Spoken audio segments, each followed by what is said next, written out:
আসসালামু আলাইকুম। প্রিয় দর্শক, অন্য মঞ্চের আলাপচারিতায় আপনাদের সকলকে আমন্ত্রণ জানাচ্ছি। সেনাপ্রধান ওয়াকারুজ্জামান একের পর এক থাপ্পড় খাচ্ছেন প্রধান উপদেষ্টা মোহাম্মদ ইউনূসের কাছে। বাংলাদেশের সেনাবাহিনীর নামের আগে দেশপ্রেমিক বলে একটি বিশেষণ ব্যবহার চলে আসছে বহু বছর ধরে, কিন্তু গত 15-16 মাস ধরে এই দেশপ্রেমিকদের এবং বিশেষ করে সেনাপ্রধানের দেশপ্রেমের নমুনা দেখে এই বিশেষণটি আর ব্যবহার করা যাবে কিনা ভবিষ্যতে, সেটা নিয়ে বড়সড় প্রশ্ন তোলা যেতেই পারে। এখনকার আলোচনা এই বিষয়টি নিয়ে। কেন সে কথা বলি। বাংলাদেশের সেনাপ্রধান জেনারেল ওয়াকারুজ্জামান 2025 সালের মে মাসে প্রকাশ্যে যে 3টি উচ্চকণ্ঠ দাবি করেছিলেন, সেগুলো হলো ডিসেম্বর 2025-এর মধ্যে নির্বাচন চাই, 1 নম্বর। 2 নম্বর, নির্বাচিত সরকারি কেবল চট্টগ্রাম বন্দর লিজ বা মানবিক করিডোরের মতো নীতিগত সিদ্ধান্ত নিতে পারে। এবং 3 নম্বর, সরকারের এসব ক্ষেত্রে সব সিদ্ধান্তের পূর্ণ তথ্য সামরিক বাহিনীকে জানিয়ে রাখতে হবে। কারণ এই সেনাবাহিনী তো মোহাম্মদ ইউনূসকে এবং নতুন সরকারকে ক্ষমতায় বসিয়েছিল। তাই সেনাবাহিনীকে অন্ধকারে রেখে কোনো সিদ্ধান্ত নেওয়া চলবে না। এই 3টি দাবি বা হুমকির একটিও মোহাম্মদ ইউনূসের অন্তর্বর্তী সরকার মানেনি। তবুও নভেম্বর 2025 পর্যন্ত ওয়াকার নিজের আগের কঠোর ভাষার পুনরাবৃত্তি আর করেননি, কোনো চ্যালেঞ্জ দেননি। এবং এপিএম টার্মিনালস, মেডলগ এসএ এর সঙ্গে বন্দর চুক্তি সই হয়ে যাওয়া, ডিপি ওয়ার্ল্ড নিয়ে সরকারের ডিসেম্বরে চূড়ান্ত সিদ্ধান্ত করার পরিকল্পনা, এসব নিয়ে প্রকাশ্য প্রতিবাদ বা আপত্তি জানানো তো দূরের কথা, মৌনং সম্মতি লক্ষণং নীতি অনুসরণ করে বিরোধিতা তো দূরের কথা, উল্টে সরকারের সব সিদ্ধান্তে নীরব এবং কখনো কখনো সরব সমর্থন দিয়ে যাচ্ছেন জেনারেল ওয়াকারুজ্জামান। তার বর্তমান অবস্থা দেখে এটা না মেনে উপায় নেই যে হয় তিনি চাপের কাছে মাথা নুইয়েছেন, কিংবা সোজা কথায় ঘুষ খেয়ে চুপ হয়ে গেছেন, কিংবা পুরনো পাপ তাকে তাড়া করে বেড়াচ্ছে, সেই ভয়ে মুখে কুলুপ। কার চাপ, কেন চাপ, কি তার পুরনো পাপ, সে নিয়ে কথা বলবো। তবে তার আগে যে দাবিগুলো নিয়ে তিনি কমাস আগে খুব হুমকি ধমকি দিয়েছেন, সেই দাবিগুলো বর্তমানে কি অবস্থায় আছে একবার দেখে নেওয়া যাক। আমি অনেক দিন ধরেই বলছি, ওয়াকার আসলে দেশের বিবেক নন, তিনি পুরোপুরি যাত্রাপালার বিবেক। তিনি পালার বা নাটকের প্রয়োজনে মাঝে মাঝে বিবেকের ভূমিকায় নামেন, খুব জ্ঞানের কথা বলেন, এর কোনোটাই তার বিশ্বাসের কথা নয়।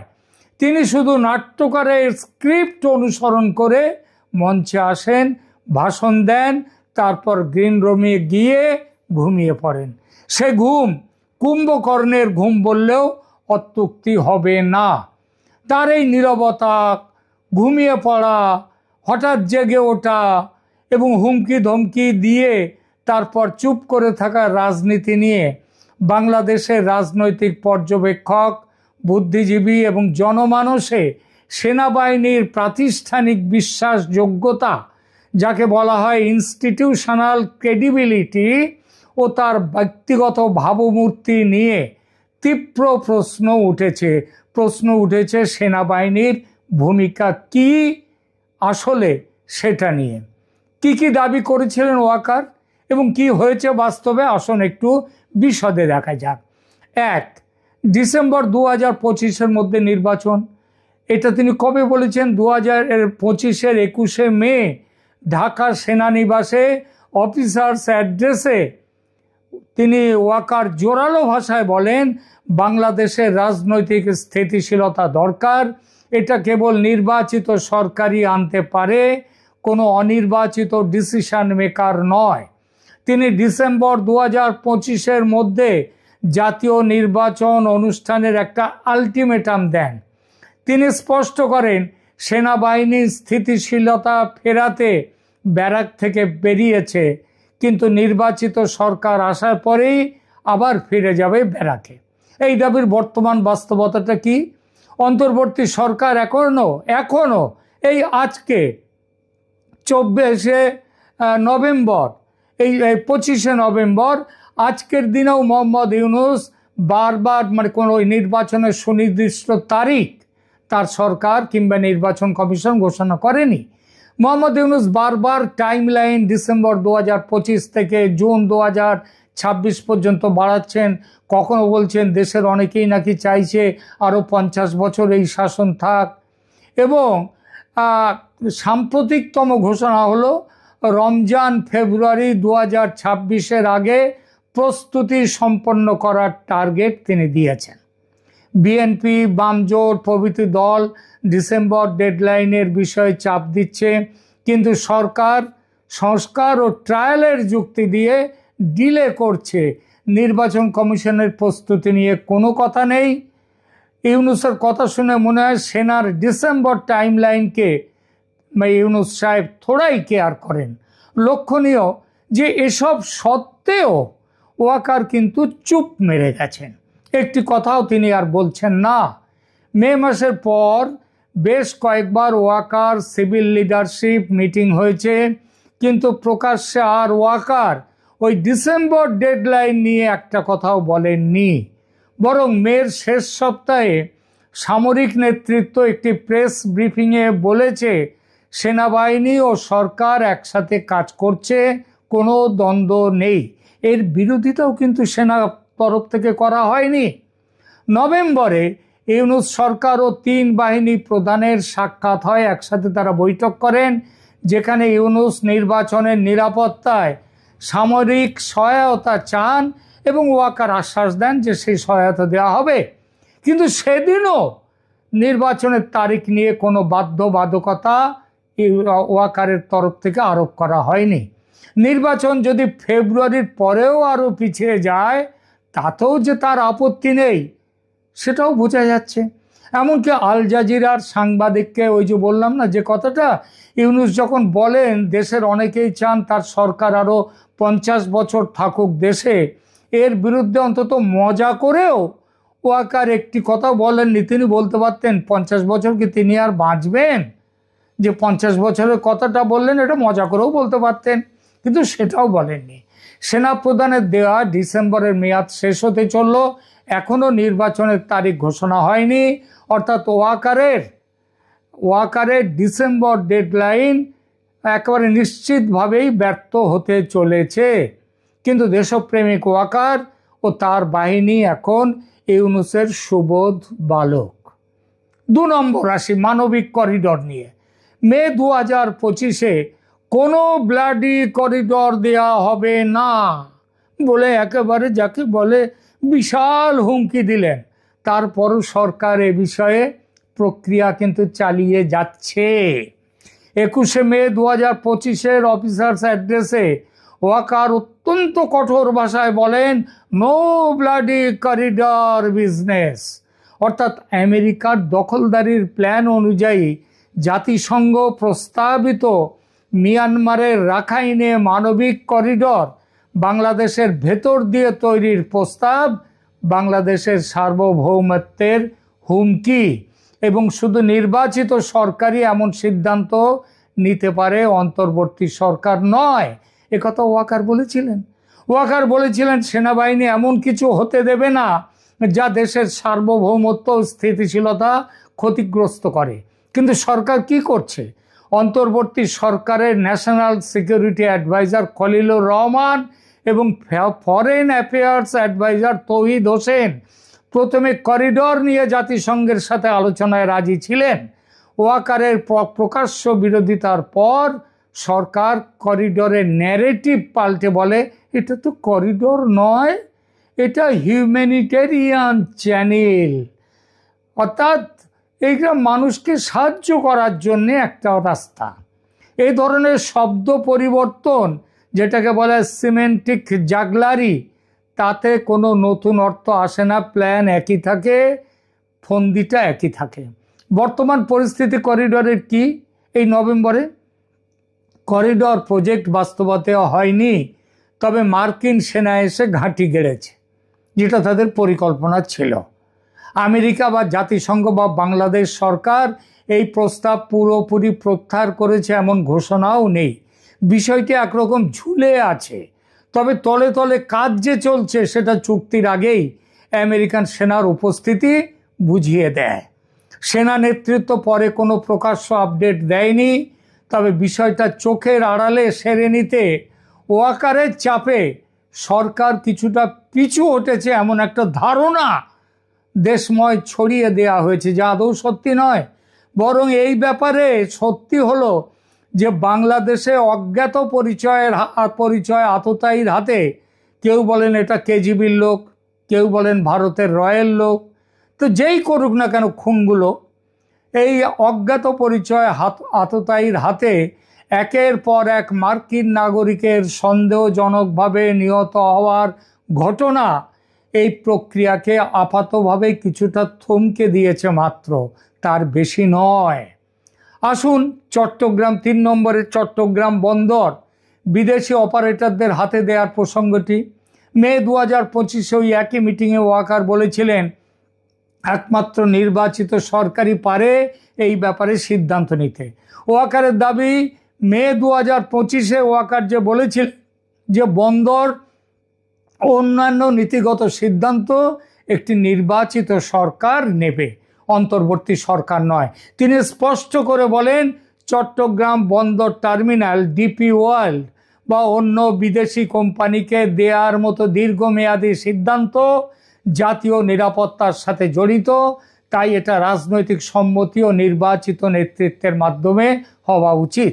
কিন্তু নভেম্বর 2025 বন্দর চুক্তি নিয়ে বেশ কিছু সই হয়ে গেছে চুক্তি।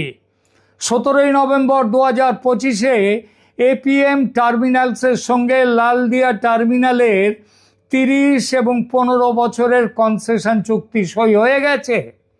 মেডলগ এসে তার সঙ্গে পানগাঁও টার্মিনালের 22 বছরের চুক্তি সই হয়ে গেছে।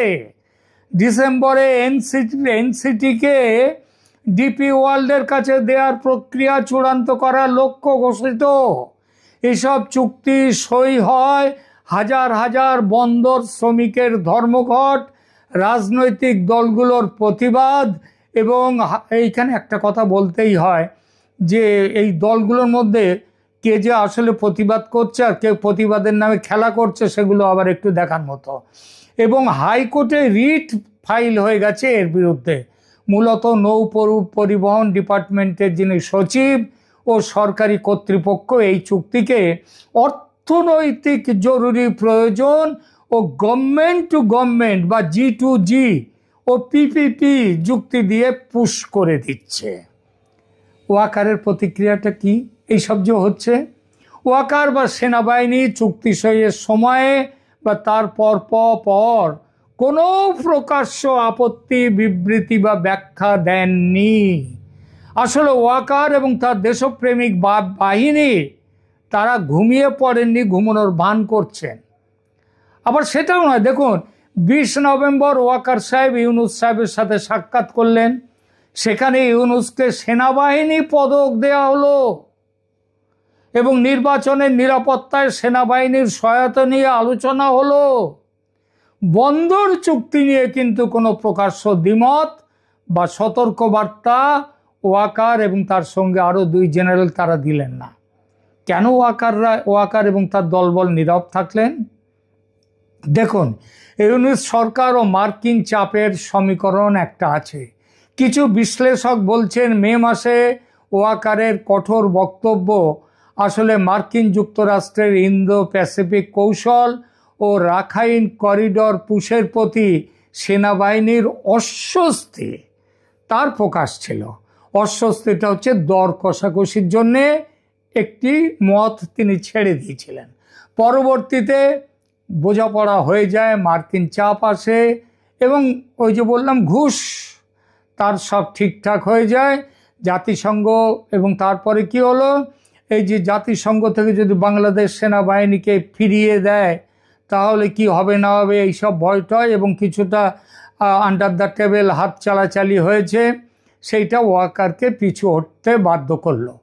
UN high commissioner for human রাইটসের মন্তব্য নিয়ে যে আলোচনা হয়েছে তাতে ধারণা করা হচ্ছে আন্তর্জাতিক চাপ বাংলাদেশ সেনাবাহিনীকে মুখে কুলু পাড়তে বাধ্য করেছে।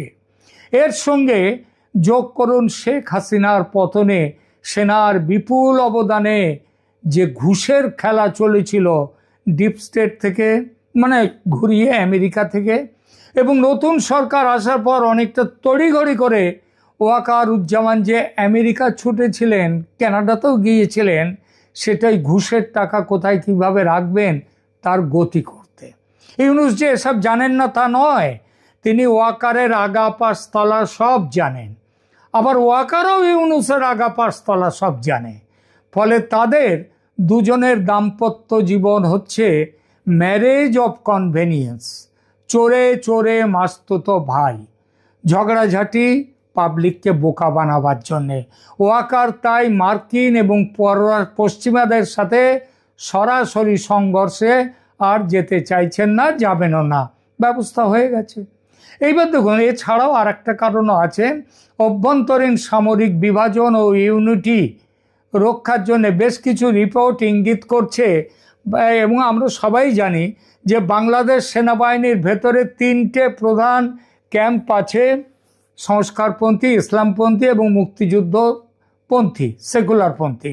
ওয়াকার এই সবার সাথেই একটা মোটামুটি যোগাযোগ রেখে দেন, কিন্তু মূলত তিনি তো জামাতের, তার একটা পুরনো জামাতি অতীত আছে এবং জুলাই আন্দোলনে গুলি চালিয়ে মানুষ মারার অভিযোগ তার বিরুদ্ধে উঠতে পারে এমন একটি ধারণা ছড়িয়ে পড়ায় তিনি আর সরকারি সিদ্ধান্ত বা জামাতি সিদ্ধান্তের বিরোধিতা করতে সাহস পাচ্ছেন না, মুখে কুলুপের এটাও একটা কারণ।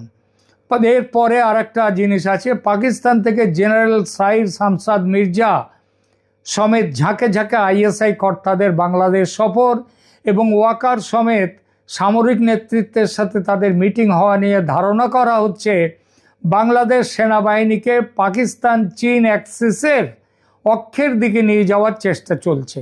এমন একটি পরিবেশে ওয়াকার ইউনূস আবার পশ্চিমাদের সঙ্গে খুব ঘনিষ্ঠ, সুতরাং ইউনূসের বিরুদ্ধে অতিরিক্ত কঠোর পদক্ষেপ নিলে বিকল্প অন্য জায়গা থেকে সহায়তা পাবেন না, চীন পাকিস্তান থেকেও পাবেন না, ওই আমেরিকা ওদের কাছ থেকেও পাবেন না, সুতরাং নীরব থাকার তার পছন্দ এটা। এছাড়া একটা ব্যক্তিগত স্বার্থ আছে। ওয়াকারুজ্জামানের অবসর হচ্ছে সেপ্টেম্বর 2025-এর শেষ বা তার কাছাকাছি, কিন্তু রিপোর্ট অনুযায়ী ইউনূসের সাথে ডিল হয়ে গেছে এবং তার জন্য তার মেয়াদ বাড়ানো হচ্ছে কিংবা হয়েছেও হয়তো ইতিমধ্যে। অবসরের পর তার ইমিউনিটি শেষ হবে এবং তখন তার ওপর 2024 সালের আগস্ট গণ আন্দোলনের সেনাবাহিনীর ভূমিকা নিয়ে পলিটিক্যাল ট্রায়াল বা দেশীয় আন্তর্জাতিক তদন্তের ঝুঁকি আছে। তাই ওয়াকার ইউনূসের সঙ্গে সিভিল মিলিটারি কোঅপারেশন বজায় রেখে তার নিজের ভবিষ্যৎ সুরক্ষা নিশ্চিত করতে চাইছেন। এই ব্যাখ্যা বেশ কিছু রিপোর্টে এসছে। এছাড়া সেনাবাহিনীর প্রতিষ্ঠা কি, আচ্ছা সেনাবাহিনীর ওই যে দেশপ্রেমিক দিয়ে কথা বলেছিলাম শুরু করেছিলাম, সেই দেশপ্রেমিক রেপুটেশনে কি ক্ষতিগ্রস্ত হয়েছে? দেখুন, মে 2025-এ ওয়াকারের ওই ব্লাডি করিডর এবং নির্বাচিত সরকারি বন্দর ঠিক করবে এইসব বক্তব্য বাংলাদেশের জনমানসে সেনাবাহিনীকে সম্পর্কে একটা উঁচু আশা জাগিয়েছিল। কিন্তু নভেম্বরে যখন বন্দর চুক্তি সই হয়ে গেল, নির্বাচনের তারিখ এখনও অনিশ্চিত এবং ওয়াকারের প্রকাশ্যে কোনো প্রতিক্রিয়া নেই, তখন বিপুল সংখ্যক মানুষ বলতে শুরু করেছে ওয়াকারের কাছে আর প্রত্যাশার কিছু নেই। বাম গণতান্ত্রিক জোট, বিএনপি, বন্দর ব্যবহারকারী শ্রমিক সংগঠন সবাই সেনাবাহিনীর এই যে পেছনে সরে যাওয়া বা ডাবল স্ট্যান্ডার্ড সেটা নিয়ে সমালোচনা করছে তীব্রভাবে। বিশ্লেষক ও মিডিয়ার দৃষ্টিতে জেনারেল ওয়াকারকে কি বলা হচ্ছে, bdmilitary.com একটি অনলাইন পোর্টাল, তারা বলেছে তাদের একটি লেখায় বলছে, general Waker retreats, doctor Yunus consolidates support. এটা ইঙ্গিত করে, মানে ওয়াকার পিছিয়ে এলেন এবং ইউনূস তার ক্ষমতা আরও শক্তিশালী করলেন। এটি ইঙ্গিত করে মেয়ের শক্তিশালী বক্তব্যের পর ওয়াকার কার্যত বেশ কয়েক মাইল পিছু হেঁটে চলে এসেছেন এবং ইউনূস ক্ষমতার কেন্দ্রে থেকে যাচ্ছেন। কিছু বিশ্লেষণ এমনও বলছে ওয়াকার এরশাদের পথ অনুসরণ করছে, অর্থাৎ সেনাপ্রধান হয়ে প্রথমে রিফর্ম ও ট্রানজিশনের কথা বলা, কিন্তু আসলে নিজের ক্ষমতা সুরক্ষিত করা এবং তার জন্য সিভিল নেতৃত্বের সঙ্গে আপোষ করা, যেটা এরশাদও করেছিলেন। এবং তৃতীয় যে কাহিনীটা আসছে সেটা হচ্ছে সেনাবাহিনী এখন ইউনূসের হাতের পুতুল হয়ে গেছে। রাজনৈতিক মহলের একাংশ বলছে ওয়াকারের নীরবতা প্রমাণ করে যে সেনাবাহিনী আসলে অন্তর্বর্তী সরকারের অধীনে কাজ করছে, স্বাধীনভাবে সার্বভৌমত্ব রক্ষার ভূমিকা নিতে ব্যর্থ হচ্ছে। এতে প্রশ্ন উঠছে, সেনাবাহিনীকে স্বায়ত্তশাসন হারিয়ে ফেলছে প্রাতিষ্ঠানিক এবং রাজনৈতিক নেতৃত্বের হাতিয়ারে পরিণত হয়েছে। এইসব কথাগুলো এগুলো আসছে, এগুলো উঠছে। তাহলে শেষ পর্যন্ত কি দাঁড়ালো? বাংলাদেশের গর্বের দেশপ্রেমিক সেনাবাহিনী আসলে বর্তমানে দেশদ্রোহী সেনাবাহিনী এবং সেই সেনাবাহিনীর প্রধান হিসেবে জেনারেল ওয়াকার উজ্জামান ইতিহাসে পরিচিত হবেন বাংলার নয়া মীর জাফর হিসেবে। ধন্যবাদ।